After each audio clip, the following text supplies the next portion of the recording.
Aujourd'hui, nous sommes présents sur une exploitation pour la réalisation du chantier d'ensilage. C'est très important parce qu'une journée représente une année d'utilisation. Dans le cadre de l'opération avec les CUMA et Littoral Normand, nous avons réalisé en 2016 et 2017 des suivis de chantier. Nous avons déterminé 3 objectifs.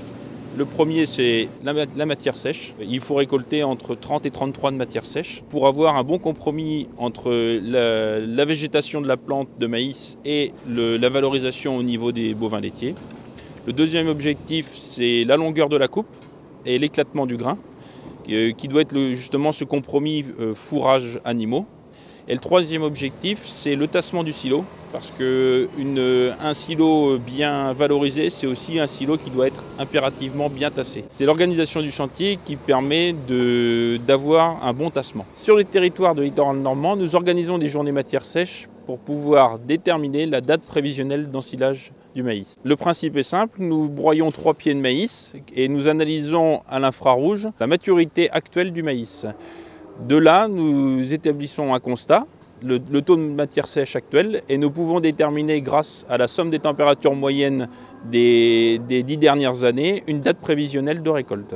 Il existe un logiciel, l'analyse ayant été faite le 12 septembre 2018, nous étions sur 2 parcelles, parcelle Grand Carré et parcelle Le Poteau, à 26,5 de matière sèche et 25,5 le 12 septembre. De là, nous pouvons déterminer un besoin de température pour obtenir un objectif de matière sèche d'ensilage à 33%.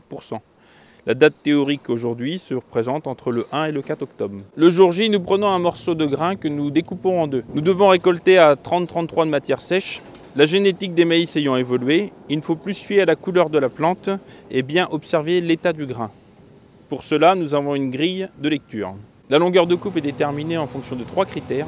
La matière sèche, le jour de l'ensilage, le mode de distribution pendant l'hiver et le type de ration distribué pendant l'hiver. La longueur de coupe est déterminée par l'éleveur avec son chauffeur d'ensileuse. Nous avons 2 tests à disposition, le tamis secoueur qui permet de déterminer la longueur des brins de maïs, et nous avons le test de la bassine qui permet de mesurer l'éclatement du grain. Le test bassine, le principe est simple. Nous mettons une quantité de fourrage d'1 litre dans un seau d'eau. Cela permet de séparer le grain de la plante par flottaison. Et donc du coup, nous allons avoir la possibilité de visualiser le grain avec son niveau d'éclatement. Pour réaliser le tamis, on récupère un seau de 10 litres d'ensilage en début de chantier.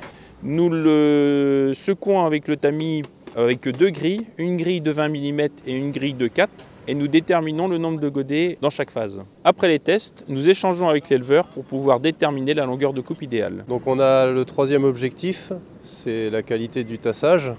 Donc pour cela, on a 2 points. Donc au niveau du poids du matériel utilisé, il faut du lest sur l'avant du tracteur.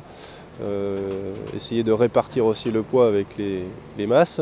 On a une application qui s'appelle Tasse Silo, qui est une application gratuite et simple d'utilisation qu'on peut avoir sur smartphone.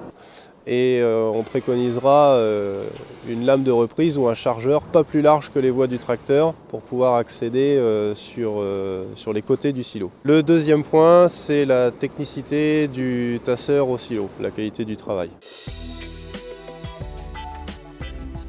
À bientôt sur tevy.tv.